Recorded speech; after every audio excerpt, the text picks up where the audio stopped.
Good morning, afternoon, and evening to everyone who's joined so far. I expect we'll have some more people joining us in a few moments.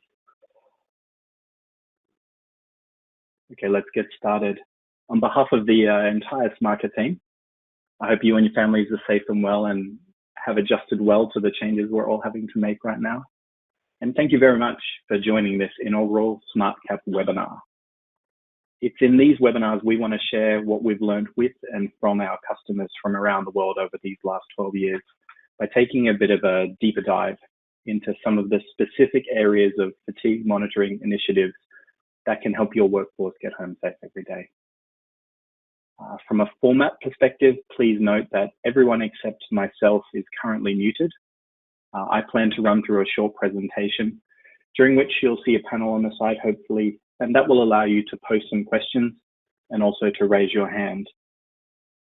Our preference is that you post some questions, which we'll get to at the end of the presentation. But if you do have a burning question that you need me to pause, please click on that raise your hand button and I'll unmute you so that you can ask your question. Other than that, please do be aware that today's webinar is being recorded, which means a couple of things. Firstly, you don't have to race down to copy every note that's in the slides. A recording of the screen that you're seeing, as well as my voice, will be made available online soon. Secondly, what that does mean though, is if you do raise your hand and I unmute you, your voice will also be recorded. So that's it for the housekeeping. Let's get to it. My name's Dan Bongers. I'm the Chief Technology Officer for SmartCat Technologies. And today we're taking a closer look at the very, very important fatigue interaction between supervisors and operators or drivers. To set the scene, let's first start by exploring the anatomy of a typical fatigue monitoring deployment to see where this fatigue interaction fits in. As many of you will know already, our solution provides real-time information, both in cab and to as many different remote access fleet monitoring points as is needed. In the cab, the operator is wearing their life band. They're wearing this in their favorite cap. They're wearing it in a hard hat or as a headband. And while they're wearing their life band, their real-time alertness score is being recorded throughout the day and the night. Now, the first and probably the most important aspect in keeping them safe is when they receive an early warning alert. What an early warning alert does not mean is it does not mean that they've fallen asleep. It doesn't even mean they're at a point of grave danger.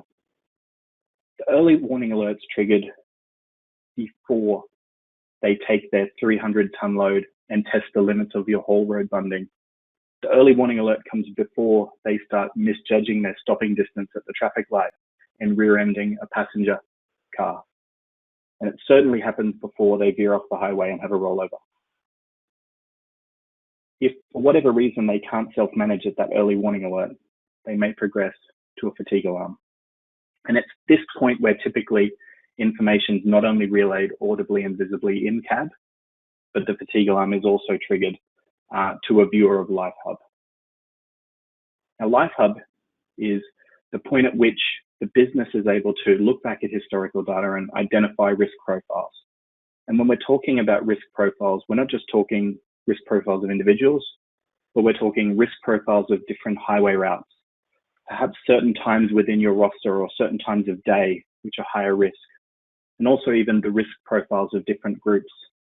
Say your refrigerated fleet have a bunch more paperwork to do, they have a bunch more boxes to check, and they're also running typically shorter runs.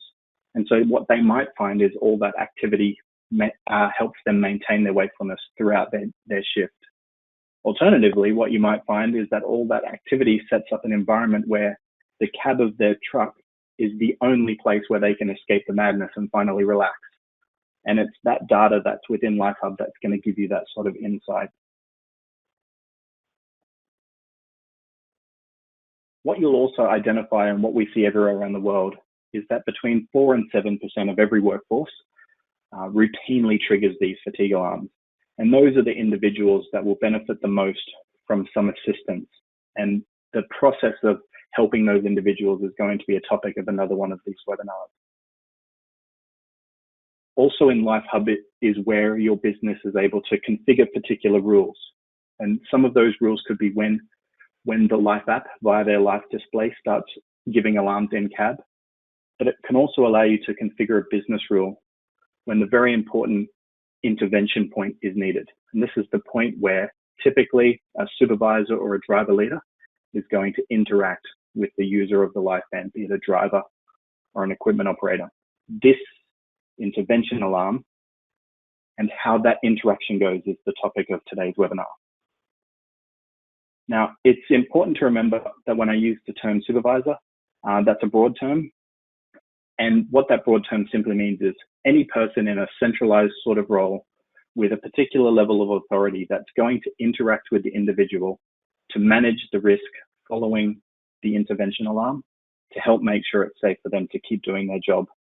So this might be a haulage supervisor, a driver leader, a foreman, or even a dispatcher, depending on how your business is set up. When thinking about a fatigue monitoring initiative, what we've found is often seen as the number one factor in determining the success of the initiative we've observed is number 3 is operator or user acceptance, driver acceptance.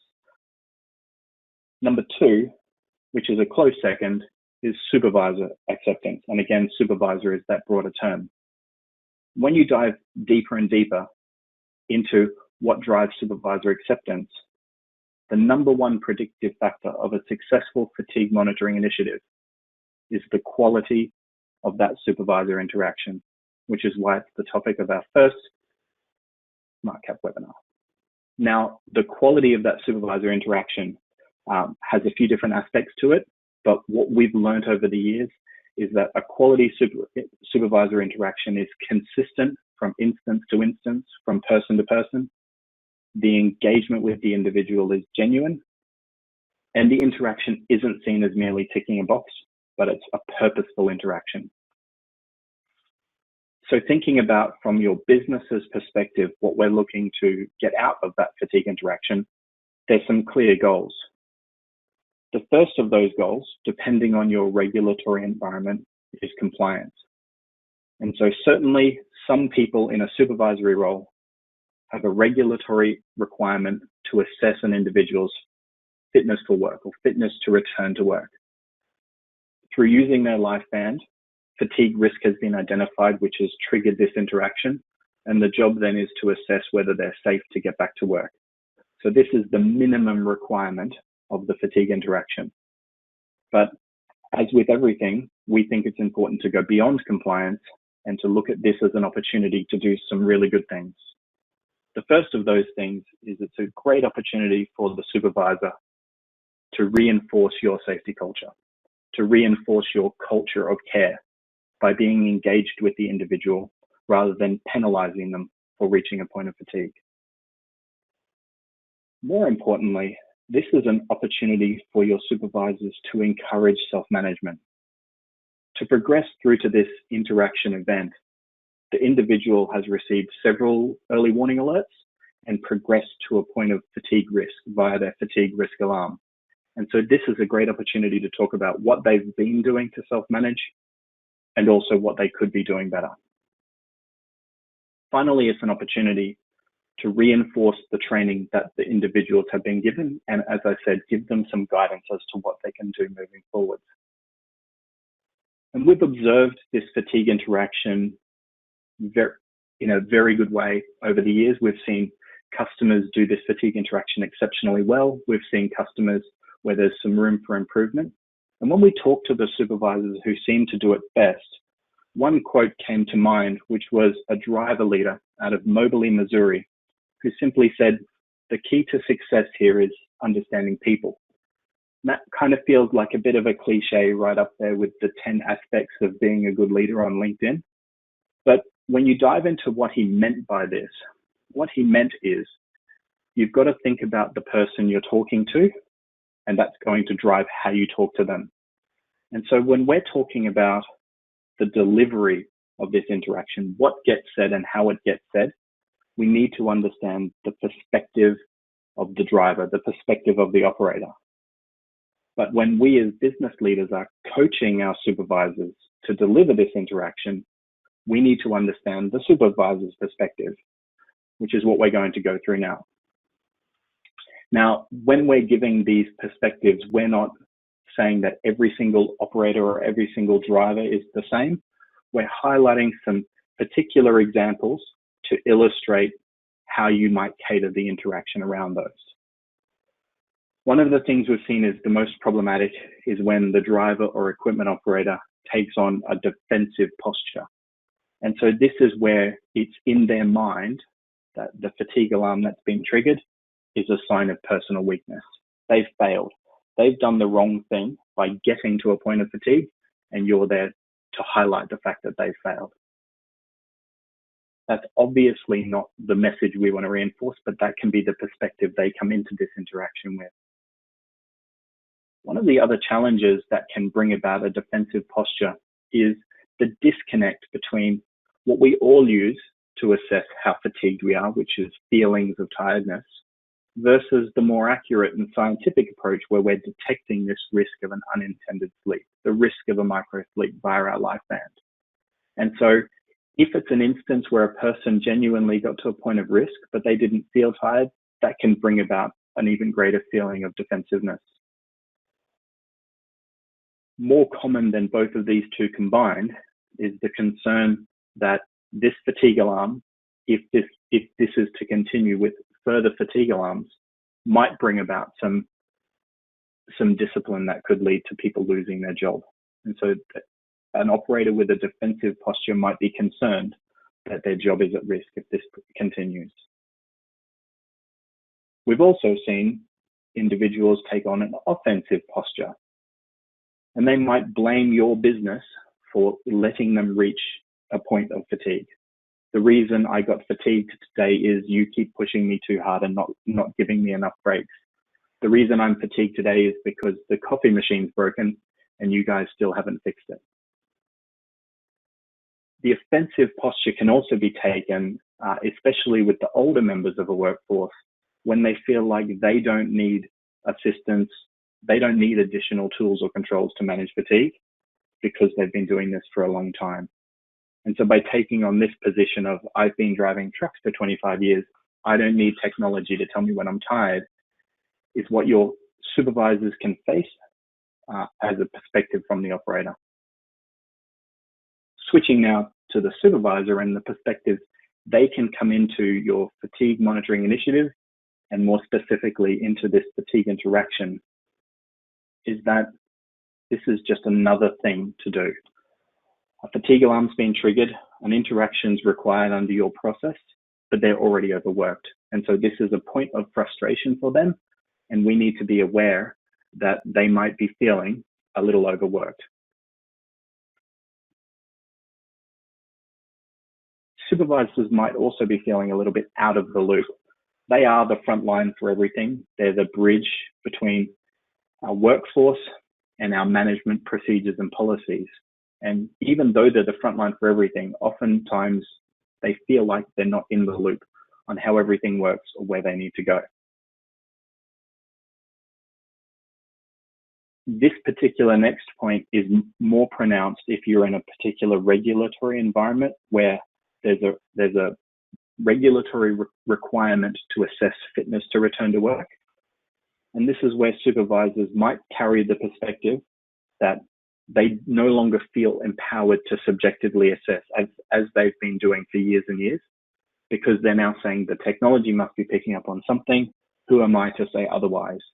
What that can then lead to is the conclusion that regardless of this interaction, regardless of what the driver tells me, the technology must be saying something, so maybe I should pull them off the road. And that's certainly not a perspective we'd like to reinforce. The last one, and the easiest one for us all as leaders to control, is if we're creating production pressures. And this is to say, I've got too many things to do and we're pulling trucks off the road to have these interactions for a short period of time. Is there any way we can tune the system to make it alarm less? In other words, change our risk tolerance. And we want to reinforce the message that safety comes first, and this short interaction is going to lead to reductions in these fatigue alarms moving forward. So with those perspectives in mind, what I want to run through is how we've seen the supervisor and driver interaction go when there's no guidance, what I call the improvised interaction. Almost without fail, this interaction starts with the question, how do you feel? Which one way to look at this is that's a good thing. They're engaging on a personal level. They're concerned about the individual's well-being. One of the things that this can unfortunately lead to is that how a person feels is the correct assessment of their fatigue risk. Where this can get even more confused is the supervisor interaction, be it over the radio in the case of an over-the-road interstate workforce versus in person in a mining environment. The question of how do you feel is typically coming somewhere between 2 minutes and perhaps even 20 minutes after the event occurred.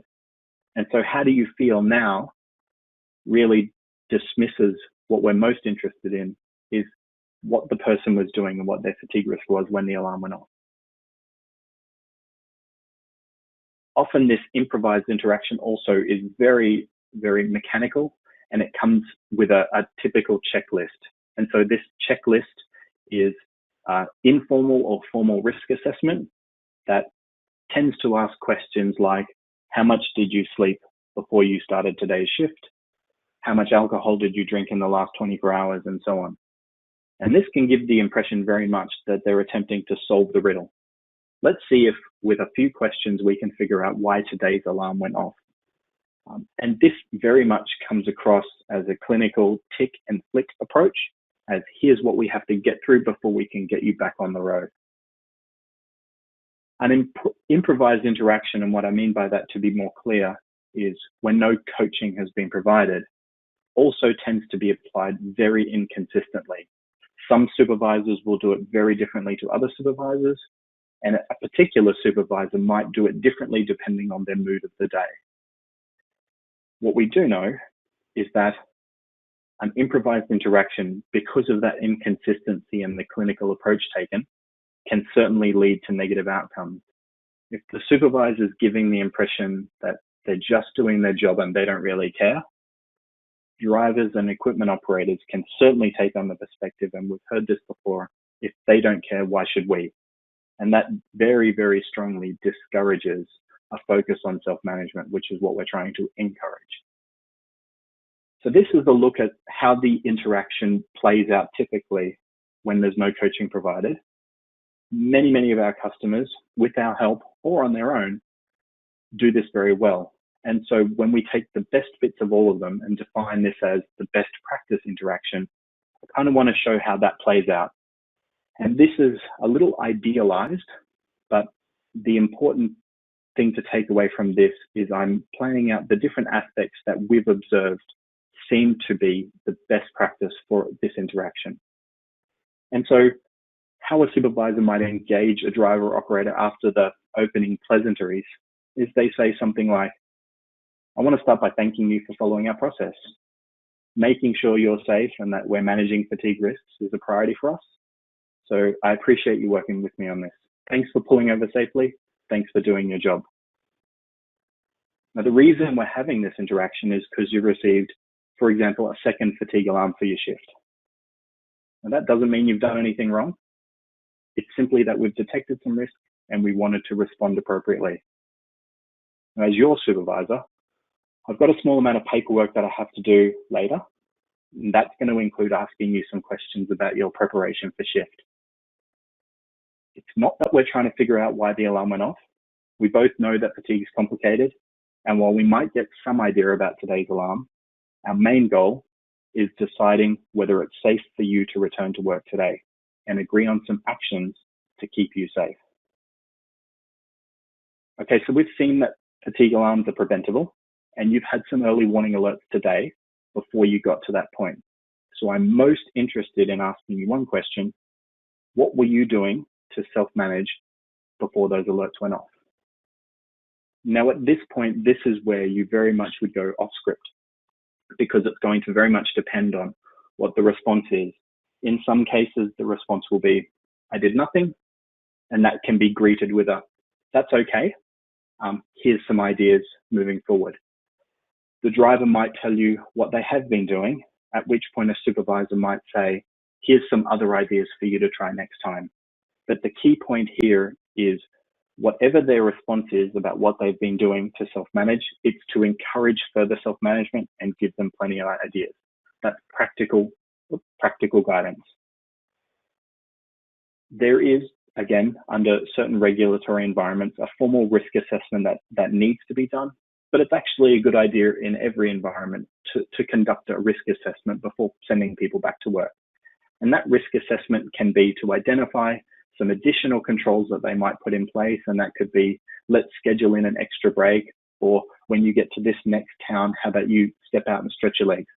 Something additional that people can do to help them get home safe that day, in addition to everything they're already doing. The most important part to wrap up this fatigue interaction is to agree on some actions. It's to agree on what's going to be done, and in a regulatory environment, it's to write those down, to make sure everyone's done their job properly and the operator or driver knows what they need to do to continue to operate safely. I think, though, before wrapping up and parting ways, whether it's in person or over the radio, it's to acknowledge again, thanking them that they've followed this process. Thanks for taking the time to do the interaction, and to offer support. And it's to remind individuals, if you feel too tired to keep going, I'm a radio call away, I'm a phone call away.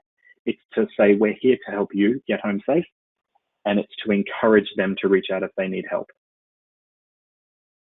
Now, to get to this point, to get to best practice, it's super important to engage supervisors early.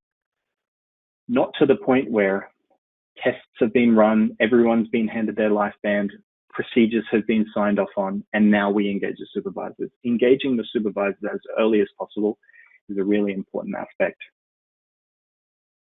Also, it's important to provide them with an overview of how everything works, not just their part of not just their part of the initiative, but where they fit into the whole initiative, and to give them some points of escalation. If this goes wrong, see this person. If you need that, go here. As you kind of might have noticed as I went through that best practice interaction, the first part of that, and in fact, most parts of that, can be scripted.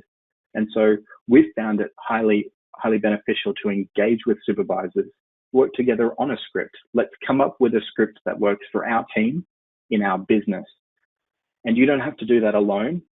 Our customer success managers work closely with our customers to help write that script, to make it fit and to make sure that you're engaging in best practice yourself. Depending how formalized the procedures and processes are with your business, you may have a TARP, or a trigger action response plan. And that trigger action response plan might say what to do when an alarm goes off, what to do when a second alarm happens.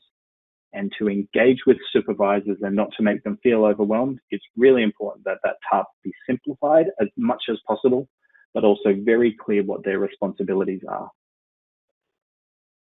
And as you can imagine, some of you may smirk, it's hard to do, but there is benefit in having supervisors role play, going through this interaction a few times, pretending, and accepting some feedback from their leader or from their peers so that they can get better at this. This is the most crucial part of a fatigue monitoring initiative, and their ability and willingness to engage in some feedback to get better at that interaction is always beneficial. Finally, refresher coaching. The SmartCap team not only delivers training at the beginning of a deployment, but regularly is back on site, back in the terminal, engaging with your team for refresher coaching. And we think it's really important and have seen the benefits of having supervisors also be part of that refresher coaching. Now, you may recall this slide from earlier. This was where we said the #1 predictive factor of the fatigue monitoring initiative is the supervisor interaction. One of the things I just wanted to highlight is that there's significant interplay between this and the two other factors. If a supervisor feels empowered and prepared to deliver good interactions, that's going to increase their acceptance of your initiative. They're not going to feel overwhelmed and out of their depth. They're going to feel empowered. But also, if that supervisor interaction runs well and your drivers and operators aren't feeling like their job is at risk just because they reached a point of fatigue risk, if they're feeling like it's not tick and flick, but that they're getting genuine care and genuine help to manage their fatigue moving forward, that's going to improve operator acceptance. And so, again, to reinforce, this interaction and how it plays out is the most important factor in the success of your SmartCap initiative. If doing this well and better engaging your supervisors, drivers, and operators isn't motivation enough, we've got hard numbers to show that this pays off. When the supervisor interaction is done well, what we would consider very well, operators who are empowered with more tips and tricks to self-manage are 97% effective at responding to that early warning alert, and within the space of a couple of minutes, returning back to the alert zone. Contrast that with a little over 92% when the supervisor interaction is done more poorly. Now, those are both very good numbers, but it's important to remember a good supervisor interaction makes it 3 times less likely that a driver will progress to a point of risk after triggering an early warning alert. This isn't just a short-term effect, it's also long-term. Sites that have engaged supervisors interacting well with their drivers have a 2/3 reduction in their fatigue alarm rate in the space of their first year, compared with under 20% for sites that don't do this supervisor interaction as well. And of course, as we all know, the benefits of Life by SmartCap go beyond the direct preventing fatigue incidents. Sites that engage their workforce well, improve their culture of care and their safety culture, see a much more improved reduction in distraction-related incidents and in that vague category of human error-related incidents. And the headline of it all is that every single site that deals with this supervisor interaction well around the world using SmartCap has achieved 0 fatigue incidents ever. And that's a result they can be proud of for putting in the work to engage with their supervisors to make the supervisor and driver interaction effective and positive. So that is, I think, a good place for us to finish up. Now's the time, if you've got any questions, to blast them into the panel. I'll give people a few seconds to clap away on the keyboard. If not, I can bounce to a couple of questions we often receive in this space.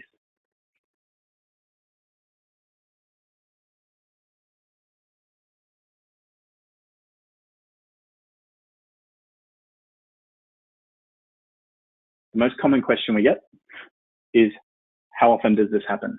How often do our supervisors need to be getting on the radio or getting in their light vehicle and having one of these interactions? What do the numbers say? The best answer would be in a typical, say, a mining environment of a 50 haul truck fleet, they would be having a handful of these interactions per night shift and maybe a couple of these interactions on a day shift. And let's say an over-the-road interstate fleet of at a particular terminal of, say, 200 trucks, about the same kind of numbers. At nighttime, they might be having 5 or 6 of these radio conversations, and during the daytime, 2 or 3. It's very much going to depend on the risk profile of the business. But as per one of the earlier slides, if you want to bring those numbers down, the best thing to do is do the supervisor training and interaction well, and you can bring those numbers down sharply within the space of just a few months.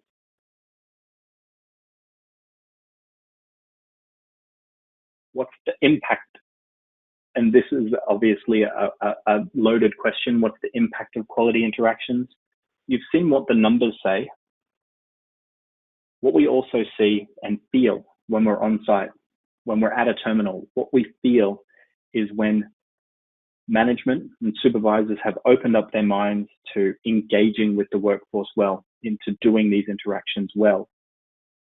It feels different in the air. The culture is entirely different. The banter between the individuals in the workforce, the banter between the workforce and supervisors is totally different because they're all on the same page, they're all on the same team.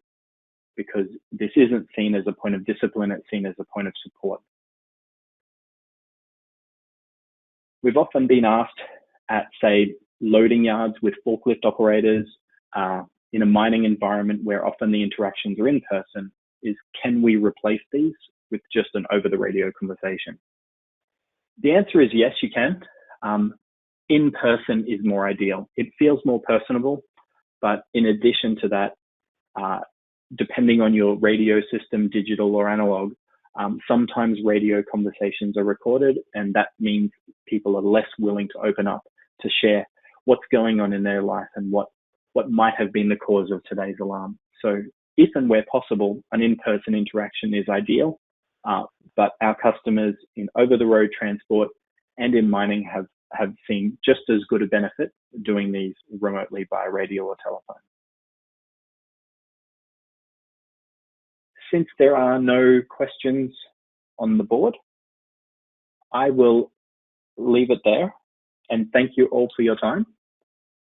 As I said at the beginning, there'll be a recording of this webinar in my voice and the slides available online soon. What I wanted to do is to invite all of you. 2 weeks from today, we'll be running our second webinar, and that second webinar will focus on that key part of our solution, which is the early warning alert, and taking a deep dive at what the numbers tell us are the benefits of this proactive approach to fatigue monitoring. So I hope I see some familiar names at the second one, and please do check on your LinkedIn, like and follow our posts, and you'll get access to that webinar recording from today. Thank you again to everyone for joining.